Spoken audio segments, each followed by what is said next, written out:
ప్రతిపక్షాలు దేశ వ్యతిరేక కార్యకలాపాలకు పాల్పడుతున్నాయని దేశంలో మార్షల్ లా విధించి పదవి కోల్పోయి జైల్లో ఉన్న దక్షిణ కొరియా మాజీ అధ్యక్షుడు యూన్ సుక్ యేల్కు మరో షాక్ తగిలింది.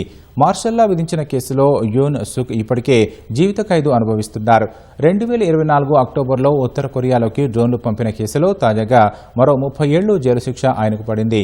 కిమ్ సైన్యాన్ని రెచ్చగొట్టేందుకే యూన్ సుక్ ఈ ఆదేశాలు జారీ చేసినట్లు న్యాయస్థానం పేర్కొంది.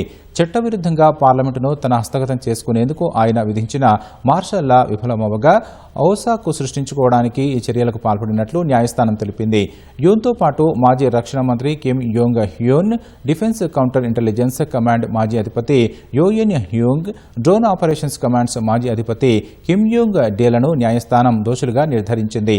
వారికి కూడా జైలు శిక్ష పడింది. అత్యవసర పరిస్థితిని సృష్టించడం కోసం ఉత్తర కొరియాను రెచ్చగొట్టేలా వీరందరూ సైనిక చర్య అనే ముసుగును ఉపయోగించారని న్యాయస్థానం వ్యాఖ్యానించింది.